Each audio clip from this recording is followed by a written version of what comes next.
Boss at hindi tayo nakabiyahe kanina kasi inabangan natin yung laban ni Casimero mga boss. Tapos late na tayo gumising. Siguro mga 1 PM na tayo nagising at medyo napuyat tayo kagabi. Tapos ngayon may tumawag sa atin kaya may medyo napabiyahe tayo ngayon. Hintayin na lang natin yung tawag ulit. Yan at thank you pala Bill Nel Massage, yan yun ang nagtiwala sa atin. Salamat sa tiwala. At kay Josh, yan, Ate Jasmine, yan, paki-follow naman yung kanyang mga boss, yung kanyang account.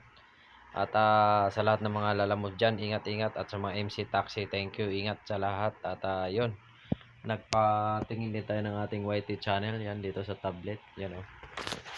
Kasi yan, yung ating mga DIY pina-play natin. Yan, thank you. Salamat sa lahat ng mga sumuporta sa atin sa FB page natin, Boss RC 2.0 at sa ating YT channel, Aga Cesar Works. Yan, pinalitan na natin yung ating channel mga boss para hindi na malito yung tao.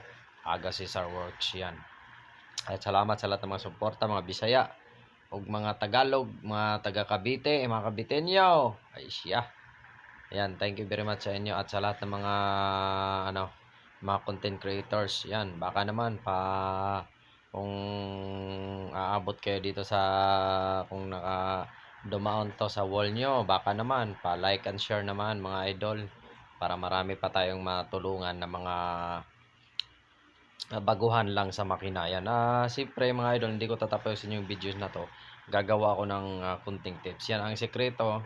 Maraming tanong sa atin kung ano bang sekreto sa magandang ito, ano lang to, for stock engine lang to mga boss. Ano bang sekreto sa mga magagandang or magandang conditioning ng isang motor? Ang isa sa sekreto sa magandang conditioning ng mga motor ay kung ang motor nyo ay galing sa kasa or brand new. Tapos aircon lang, yan sa may aircon muna tayo. Ayan, like hindi muna tayo doon sa mga liquid cool or sa mga may tawag nito, may radiator ba. Yan ang pinaka na best mga boss ay yung babaan nyo yung udo ng inyong change oil. Yan, lalo sa mga deliyos, mga delivery riders na walwal talaga. Mapadi cambio or mapadi boss, at lalo na sa mga FI engine. Yan, huwag nyong pabutin ng 2,000 hanggang 2,500 yung inyong langis.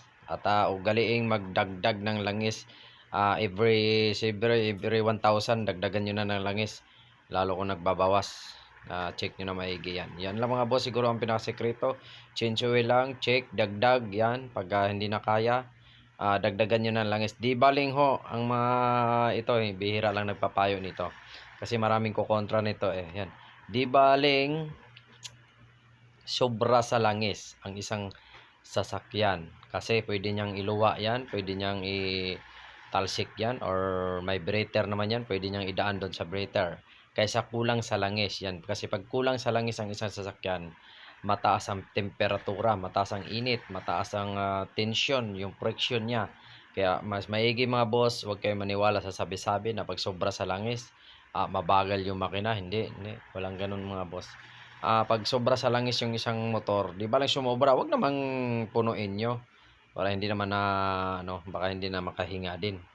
Pero wala namang ganun na experience yung siyensya. Tamang langis lang talaga. Pero kung sobrahan nyo, mas maganda kung medyo sobra. Kaysa lalo sa may mga leak or may mga issue na, may mga lalo sa mga 5 to 10 years na motor, mas maganda sobrahan nyo talaga ng langis para sigurado kayo. Lalo ko yung mga oil seal nyo, medyo may tagalan na mga oil seal nyo, mga 2 years na o kaya 1 year na mahigit. Yan. Mas maganda sobrahan nyo. Yan lang mga boss. Sharing is caring lang tayo. Mabilis ang videos lang. Thank you. Yan sa ating napadalaw tayo dito kay Elabone at Chian Vlogs. Thank you very much. At sa lahat ng mga YouTubers at sa mga content creator, thank you. Kung napadaan nyo to sa inuulit ko, pa-like and share naman. Thank you. God bless. Ingat, ingat. Aga sa work. Save money, save time. Peace.